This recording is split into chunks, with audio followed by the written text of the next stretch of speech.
Study 91 के online platform पे आप सभी विद्यार्थियों का मैं जीएस फैकल्टी जेपी सर हार्दिक स्वागत अभिनंदन वंदन करता हूं और शुरू करता हूं आज संविधान की ये स्पेशल क्लास, जिसमें हम लोग मिसलेनियस टाइप के प्रश्नों को देखेंगे जिन्हें विगत परीक्षाओं में पूछा गया या आगामी परीक्षाओं में पूछा जा सकता है। स्क्रीन पर जैसा कि आप देख पा रहे हैं, जिन प्रश्नों को समावेशित किया गया है, जैसे भारतीय संविधान का सबसे बड़ा एकाकी स्रोत क्या है, या भारतीय संसद में कुल कितने सदन हैं, भारत के संविधान का भाग 3 किससे संबंधित है, या प्रेस की स्वतंत्रता किस अधिनियम में, प्रेस की स्वतंत्रता का अधिकार किस एक्ट के तहत दिया गया, भारत के पहले लोकपाल कौन थे, जैसे प्रश्नों को इसमें सम्मिलित किया गया है। शुरू करते हैं आज के इस सेशन को और आज का पहला प्रश्न आपके स्क्रीन के ऊपर। आप लोग इस पूरे सेशन को पढ़ चुके हैं, फटाफट आंसर करेंगे दिए हुए प्रश्न का कौन सा विकल्प सही होगा। जैसा कि आप जानते हैं, ईस्ट इंडिया कंपनी जिसकी स्थापना 31 दिसंबर वर्ष 1600 ईस्वी को कहाँ पर हुई थी, तो इसकी स्थापना लंदन में हुई। कहाँ पर हुई? लंदन में हुई थी। इसकी स्थापना लंदन में हुई और इसकी संस्थापक महारानी एलिजाबेथ थी। चार्टर एक्ट 1600 के तहत इस कंपनी को भारत सहित पूर्वी देशों पर 15 वर्षों का व्यापार करने का अधिकार प्रदान किया गया और 217 कंपनियों ने मिलकर के इसको इस्टेब्लिश किया था। ये पूरी कथा आप लोगों को मैंने बताया था, लेकिन इसको आधिकारिक रूप से ईस्ट इंडिया कंपनी का नाम मिला चार्टर एक्ट 1833 के तहत, और वो लॉर्ड विलियम बेंटिक के शासनकाल में। बढ़ते हैं अगले प्रश्न की ओर। 1858 तक ईस्ट इंडिया कंपनी ने भारत पर शासन किया था। उसके बाद आप सबको पता है 1857 की क्रांति के बाद से भारत से ईस्ट इंडिया कंपनी का शासन व्यवस्था समाप्त कर दिया गया और ब्रिटिश गवर्नमेंट की शासन व्यवस्था स्थापित की गई। अगला प्रश्न देखें। पुनर्गठन के फलस्वरूप 1947 में संविधान सभा के सदस्यों की कुल संख्या कितनी थी? आप सबको पता है, जब भारत में कैबिनेट मिशन के तहत संविधान सभा का चुनाव कराया गया तो कुल सदस्य संख्या कितनी थी, कितनी रही थी? तो 389 रही थी। लेकिन जब भारत और पाकिस्तान दो देशों में विभाजित हो गए तो भारत के पास अब सदस्य संख्या कितनी बच गई? तो 299, जिसमें 70 थे वो कहां से? तो आप कहेंगे कि देशी रियासतों से, और 229 सदस्य कहां से थे? तो वो भारतीय क्षेत्रों से थे। कुल सदस्य संख्या कितनी थी? 299। बढ़ते हैं अगले प्रश्न की ओर। अगले प्रश्न को देखा जाता है। नेक्स्ट क्वेश्चन को देखिए। शब्द धर्मनिरपेक्ष भारत के संविधान की प्रस्तावना में जोड़ा गया था। इसके विषय में निम्नलिखित कथनों में कौन सही है? भारत की संविधान की प्रस्तावना, जिसे उद्देश्य प्रस्ताव के रूप में पंडित जवाहरलाल नेहरू ने प्रस्तुत किया 13 दिसंबर 1946 को। उद्देश्य प्रस्ताव को स्वीकार किया किसने? संविधान सभा ने। और फरवरी 1947 में वही उद्देश्य प्रस्ताव आगे चल करके प्रस्तावना या फिर उद्देशिका के नाम से जाना गया। लेकिन इसमें समाजवादी, धर्मनिरपेक्ष और अखंडता 3 शब्द जोड़े गए, वो 42वां संविधान संशोधन 1976 के तहत जोड़े गए थे। तो दिए हुए प्रश्न में कौन सा विकल्प सही होगा? पहला सही होगा, दूसरा सही होगा। बाकी मूल प्रस्तावना में ये शब्द नहीं थे। 44वां संविधान संशोधन का इससे कोई लेना ही देना नहीं था, इसलिए दूसरा विकल्प क्या होगा? सही होगा। अगला प्रश्न। भारतीय संविधान का सबसे बड़ा एकाकी स्रोत क्या है? तो गवर्नमेंट ऑफ इंडिया एक्ट 1935। भारतीय संविधान में विभिन्न देशों से हम लोगों ने उधार ले रखा है, संविधान निर्माताओं ने उधार ले रखा है, यानी दूसरे देश के संविधानों के तथ्यों को भारतीय संविधान में लिया गया। लेकिन सबसे अधिक अगर भारतीय संविधान प्रस्तावित प्रभावित है तो गवर्नमेंट ऑफ इंडिया एक्ट 1935। दिए हुए प्रश्न में कौन सा विकल्प सही होगा? अंतिम विकल्प सही होगा। एक देश के रूप में सबसे अधिक जो है भारतीय संविधान ब्रिटिश गवर्नमेंट के जो है संविधान से प्रभावित है। संविधान के किस भाग में अस्थायी संक्रमण, भारतीय संविधान में कुल कितने जो है भाग हैं, तो कुल कितने भाग हैं 22। हालांकि गणना के आधार पर इनकी संख्या अब 25 हो गई है। और अस्थायी संक्रमण का उल्लेख पार्ट 21 भाग 21 में किया गया है। भाग 18 में आपातकाल का जो है उल्लेख किया गया है। भाग 19 में अगला प्रश्न, भारत में प्रजातंत्र इस तथ्य पर आधारित है कि संविधान लिखित है। दूसरा, यहां मौलिक अधिकार प्रदान किए गए हैं। तीसरा, जनता से सरकारों को चुनने तथा बदलने का अधिकार, जनता को सरकारों को चुनने तथा बदलने का अधिकार प्राप्त है। ये को शब्द जो है होना चाहिए था। तो दिए हुए प्रश्न में कौन सा विकल्प सही होगा? तीसरा विकल्प जो है सही होगा। भारत का संविधान लिखित है, कोई दो राय नहीं। मौलिक अधिकार, जी हाँ, नीति निर्देशक भी है, लेकिन भारत में जो है प्रजातंत्र इस तथ्य पर आधारित है कि जनता के द्वारा जो है सरकारों को चुनने तथा बदलने का अधिकार है। अगला प्रश्न देखो, नीचे दिए गए कूट का उपयोग करते हुए सूची 1 को सूची 2 से सुमेलित कीजिए। जैसे विधि का शासन, विधि का शासन कहां से लिया गया? इंग्लैंड से। विधि द्वारा स्थापित प्रक्रिया, जापान से।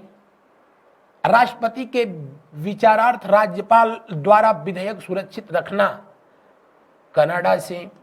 विस्तृत उभयनिष्ठ सूचियां, जिसको समवर्ती सूची कहते हैं, ये किस देश से लिया गया? ऑस्ट्रेलिया से।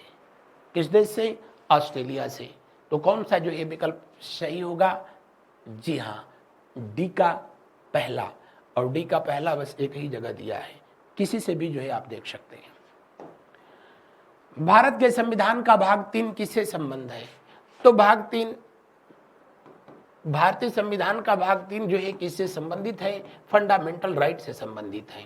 फंडामेंटल राइट से संबंधित है, जो किस आर्टिकल के तहत जो है दिए गए? 12 से जो है किसके बीच? 35 के बीच जो है फंडामेंटल राइट का उल्लेख किया गया है।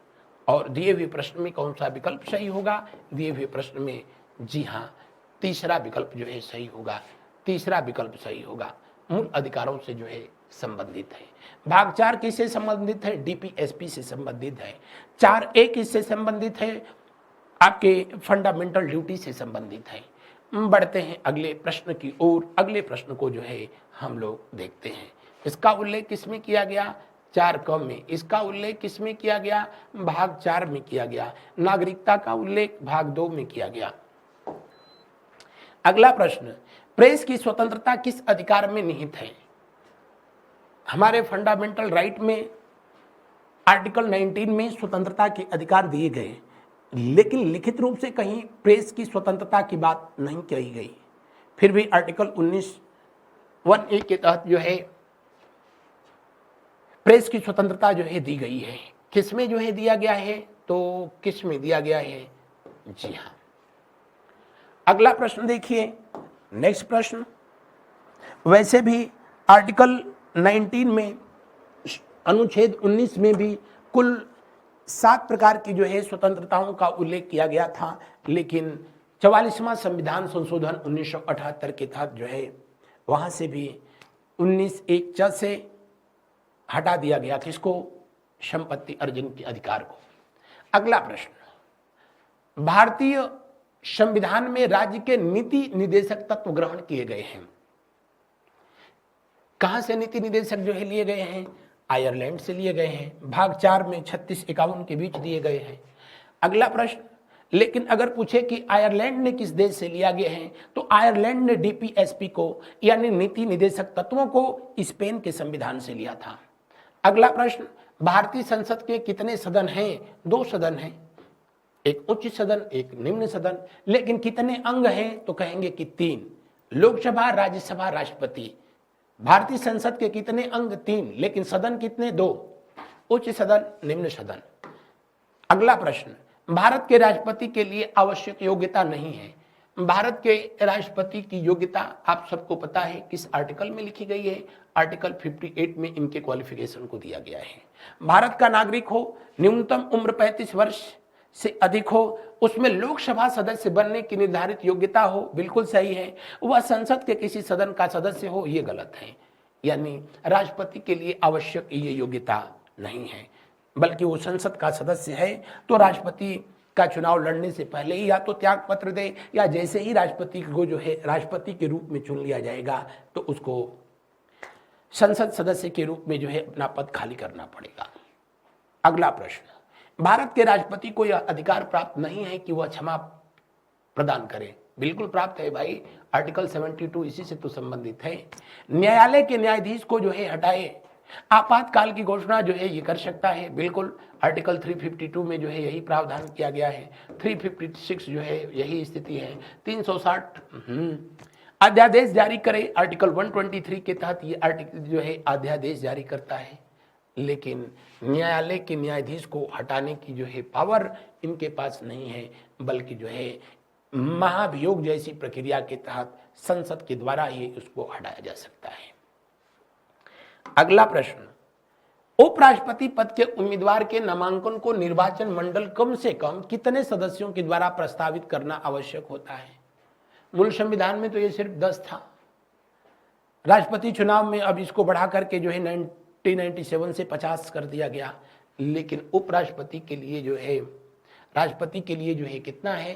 50 प्रस्तावक होने चाहिए और 50 जो है अनुमोदक होने चाहिए। लेकिन राष्ट्रपति के लिए 20 प्रस्तावक और 20 अनुमोदक होने चाहिए। अगला प्रश्न देखिए, राज्यसभा में सदस्यों का निर्वाचन होता है, सबको पता है। राज्यसभा में सदस्यों का निर्वाचन आनुपातिक प्रतिनिधित्व के अनुसार एकल संक्रमणीय मत पद्धति के द्वारा विधानसभा के सदस्यों के द्वारा किया जाता है। किसके द्वारा? विधानसभा के सदस्यों के द्वारा किया जाता है। अगला प्रश्न को, अनुसूचित जाति अनुसूचित जनजाति के प्रतिनिधियों के लिए लोकसभा में कितनी सीटें सुरक्षित की गई हैं? सुरक्षित निर्वाचन क्षेत्रों की व्यवस्था की गई, किस आर्टिकल के तहत की गई? तो आप कहेंगे 330 के तहत की गई। एससी के लिए कितनी की गई हैं? तो आप कहेंगे कि एससी के लिए जो है कितनी सीटें? तो 84। और एसटी के लिए कितनी है? 47। एसटी के लिए कितनी है? 47। तो दिए हुए प्रश्न में जो है कौन सा विकल्प सही होगा? पहला विकल्प सही होगा। अगला प्रश्न देखें, आमतौर पर भारत के प्रधानमंत्री होते हैं संसद का सदस्य? नहीं, लोकसभा का सदस्य, राज्यसभा का सदस्य, दोनों सदनों के सदस्य। आमतौर पर जनरली जो ये देखा जाता है कि संसद का जो सदस्य होता है, बहुमत दल का जो नेता होता है, वही प्रधानमंत्री होता है। अदरवाइज कोई बाध्यता नहीं है। लोकसभा या राज्यसभा से कोई भी सदस्य प्रधानमंत्री बनाया जा सकता है। अगर दोनों में किसी का भी सदस्य नहीं हो तब भी प्रधानमंत्री बन सकता है, बशर्ते उसको 6 महीने के अंदर लोकसभा या राज्यसभा की सदस्यता ग्रहण करनी अनिवार्य हो जाती है। अगला प्रश्न, कौन व्यक्ति मंत्रिपरिषद का सदस्य हो सकता है? कौन सा व्यक्ति मंत्रिपरिषद का जो है सदस्य हो सकता है? लोकसभा का सदस्य, राज्यसभा का सदस्य, संसद का सदस्य? कोई भी व्यक्ति जो है मंत्रिपरिषद का सदस्य हो सकता है। लेकिन अगर वो संसद सदस्य नहीं है तो 6 महीने के अंदर उसको जो है संसद यानी लोकसभा या राज्यसभा में किसी एक की सदस्यता ग्रहण करनी आवश्यक होती है, अदरवाइज उसको त्यागपत्र देना पड़ेगा। बढ़ते हैं अगले प्रश्न की ओर। प्रश्न संख्या 19, लोकसभा का अध्यक्ष किसको संबोधित लेख द्वारा जो है अपना पद त्याग कर सकेगा? लोकसभा का अध्यक्ष यानी जो है स्पीकर, और लोकसभा का अध्यक्ष त्यागपत्र देता है उपाध्यक्ष को और उपाध्यक्ष त्यागपत्र देता है अध्यक्ष को। लेकिन दोनों एक ही साथ जो है अगर त्यागपत्र देना चाहें, लेकर के पहुंच जाए रिजाइन लेटर, तो उस कंडीशन में जो है जो उपाध्यक्ष होता है उसको अध्यक्ष का त्यागपत्र ग्रहण जो है करना पड़ता है। ठीक वैसे ही जैसे राष्ट्रपति त्यागपत्र देगा उपराष्ट्रपति को और उपराष्ट्रपति त्यागपत्र देगा किसको? राष्ट्रपति को। लेकिन दोनों एक साथ जो है त्यागपत्र करें तब जो है एक ही समय में, तब उपराष्ट्रपति को जो है अपना त्यागपत्र अपने पॉकेट में और राष्ट्रपति का त्यागपत्र स्वीकार करना पड़ेगा, क्योंकि जो है उनसे वो सीनियर अधिकारी है, देश का प्रथम नागरिक है। संसद की कितने प्रकार की समितियां होती हैं? 2 प्रकार की होती हैं। एक परमानेंट कमेटीज होती हैं अस्थायी समितियां, स्थायी समितियां जो प्रतिवर्ष बनाई जाती हैं 1 वर्ष के लिए, और दूसरी जो है एडहॉक होती हैं यानी तदर्थ समितियां होती हैं। और तदर्थ समितियों का जो है गठन आवश्यकता अनुसार जो है किया जाता है। जैसे प्रवर समिति या संयुक्त प्रवर समिति सदस्य संख्या के आधार पर सबसे बड़ी समिति होती है, कुल 45 सदस्य उसमें होते हैं। किसमें? प्रवर समिति में 30 लोकसभा से और 15 राज्यसभा से। अगला प्रश्न को जो है हम देखते हैं, दिए हुए प्रश्न में कौन सा विकल्प सही होगा? दूसरा सही होगा। प्रश्न ये आपके जो है प्राक्कलन समिति यानी एस्टीमेट कमेटी, लोक लेखा समिति, सरकारी उपक्रम समिति, ये जो वित्तीय समितियां हैं ये सब के सब जो है परमानेंट हैं यानी स्थायी जो है समितियां हैं। अगला प्रश्न को देखिए, भारत का महान्यायवादी कब तक पद धारण करता है? 2 वर्ष, 5 वर्ष, राष्ट्रपति के प्रसाद पर्यंत तक पद धारण करता है। महान्यायवादी जिसका उल्लेख जो है किस आर्टिकल में किया गया? 76 में किया गया। महान्यायवादी जिसकी नियुक्ति राष्ट्रपति करता है। महान्यायवादी वो व्यक्ति होता है जिसको सुप्रीम कोर्ट का जो है जज बनने की योग्यता होती है, और महान्यायवादी भारत सरकार का जो है कानूनी सलाहकार होता है। अगला प्रश्न जो है हम लोग देखेंगे, प्रश्न संख्या 22। अस्थायी विधानसभा अध्यक्ष यानी प्रोटेम स्पीकर की नियुक्ति कौन करता है? तो अस्थायी विधानसभा अध्यक्ष या जो है प्रोटेम स्पीकर की नियुक्ति कौन करेगा? तो राज्यपाल करेगा। ठीक वैसे ही जैसे संसद में प्रोटेम स्पीकर की नियुक्ति राष्ट्रपति करता है। प्रोटेम स्पीकर जैसा कि आप लोगों ने देखा किसको बनाया गया था? भर्तृहरि महताब को बनाया गया था जो कटक से सांसद थे। अगला प्रश्न, सूची 1 को सूची 2 से सुमेलित कीजिए। विधान परिषद, जैसा कि आप जानते हैं वर्तमान समय में भारत में 6 ही ऐसे राज्य हैं जहां विधान परिषद है।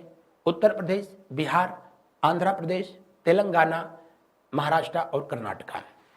जम्मू कश्मीर में अब नहीं रहा, लेकिन क्योंकि जम्मू कश्मीर अब केंद्र शासित प्रदेश हो चुका है, लेकिन फिर भी जब प्रश्न पूछा गया था तो यहाँ ये प्रावधान था।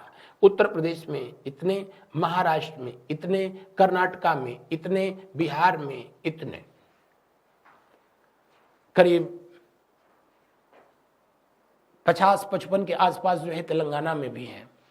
तो दिए हुए प्रश्न में जो है कौन, जम्मू कश्मीर जब था तो जो है इनकी संख्या जो है कितनी थी? 36 थी। किसी भी विधान परिषद में सदस्यों की कुल संख्या विधानसभा की कुल संख्या के 1/3 से अधिक नहीं हो सकती। तो पहले का 1, दूसरे का 2, 3, 4 कहाँ दिया है? उसी को जो है देखिए, 1, 2, 3, 4 पहले ही मैंने दिया। अगला प्रश्न देखिए, राज्य का मुख्यमंत्री किसके प्रति उत्तरदायी होता है? तो व्यक्तिगत रूप से जो उसकी नियुक्ति करता है उसके प्रति, लेकिन सामूहिक रूप से वो जो है विधानसभा के प्रति। अब यहां पर जो प्रश्न दिया गया था उसके अनुसार आप विधानसभा ही जो है करें तो ज्यादा बेहतर है। ठीक वैसे ही जैसे मंत्रिपरिषद सामूहिक रूप से केंद्र में जो है लोकसभा के प्रति जिम्मेदार होती है, लेकिन व्यक्तिगत रूप से जो है किसके प्रति? तो राष्ट्रपति के। वही स्थिति यहां पर भी है। अगला प्रश्न, भूमि सुधार का उल्लेख किस सूची में किया गया है? राज्य सूची में जो है इसका उल्लेख किया गया है। अगला प्रश्न, भारत के कार्यवाहक मुख्य न्यायाधीश की नियुक्ति कौन करता है? जब मुख्य न्यायाधीश यानी चीफ जस्टिस ऑफ इंडिया का जो है पद रिक्त होता है तो कार्यवाहक यानी acting chief justice of India की नियुक्ति कौन करेगा? राष्ट्रपति के द्वारा जो है किया जाएगा। किसके द्वारा किया जाएगा? राष्ट्रपति के द्वारा किया जाएगा। तो दिए हुए प्रश्न में कौन सा विकल्प सही होगा? दूसरा विकल्प 100% सही है। अगला प्रश्न, भारत के विभिन्न राजनीतिक दलों को राष्ट्रीय अथवा क्षेत्रीय दल का दर्जा निर्वाचन आयोग देता है। इसमें बताने की कोई जरूरत ही नहीं। चुनाव आयोग के द्वारा जो है कौन से दल जो है क्षेत्रीय होंगे, कौन से दल जो है राष्ट्रीय स्तर के होंगे, ये इसका निर्धारण जो है करता है कौन? इलेक्शन कमीशन, चुनाव आयोग। उसकी प्रक्रिया जब चुनाव आयोग को मैंने पढ़ाया तो बताया है वहां विधिवत। आप प्लेलिस्ट में जाकर के उस वीडियो को जो है देख सकते हैं। अगला प्रश्न, धनुष और तीर किसका निशान है? निशान का मतलब चुनाव चिन्ह। तो बीजेपी कमल है, दुनिया जानती है। टीडीपी यानी ये इसका चुनाव चिन्ह जो है साइकिल है। चंद्रबाबू नायडू की ये पार्टी है। डीएमके का जो है उगता हुआ सूरज है। उगता हुआ सूरज तो बच क्या गया। झारखंड मुक्ति मोर्चा, जिसका जो है चुनाव चिन्ह क्या है, धनुष एवं तीर है। अगला प्रश्न देखिए, वित्त आयोग का एक चेयरमैन होता है। वित्त आयोग का उल्लेख किस आर्टिकल में किया गया, 280 में किया गया। और इसकी नियुक्ति वित्त आयोग का जो है प्रति 5 वर्ष के बाद जो है गठन कौन करता है, तो राष्ट्रपति। इसमें कितने सदस्य होते हैं, तो एक चेयरमैन और 4 सदस्य होते हैं। और अभी जो बनाया गया अगला जो है वित्त आयोग, जिसका अध्यक्ष जो है अरविंद पनगढ़िया को बनाया गया है 16वें वित्त आयोग का अध्यक्ष, जो कि 2026 से प्रभावी होगा। भारत के पहले लोकपाल कौन थे, लोकपाल यानी ओम्बुड्समैन, और इनकी नियुक्ति वर्ष 2019 में जो है की गई। कौन थे, पिनाकी चंद्र घोष थे। कौन, पिनाकी चंद्र घोष थे। लेकिन इस समय कौन है, तो अजय मणिकलाल खान विलकर, ये प्यारा सा नाम है, यही है इस समय के लोकपाल, जबकि पहले जो है पिनाकी चंद्र घोष थे। तो ये रहा था आज का हमारा ये संविधान स्पेशल जो है सेशन। यहाँ पर दी गई पुस्तकें जिनको प्राप्त करने के लिए आप दिए हुए नंबरों पर जो है कॉल कर सकते हैं। आज के सेशन में बस इतना ही। Thank you so much. मिलते हैं हम लोग अगले क्लास में अगले सब्जेक्ट के साथ या अगले टॉपिक के साथ। आप सबका मेरे साथ बने रहने के लिए बहुत बहुत धन्यवाद। Good night to all of you. शुभ रात्रि, शुभ रात्रि, शुभ रात्रि।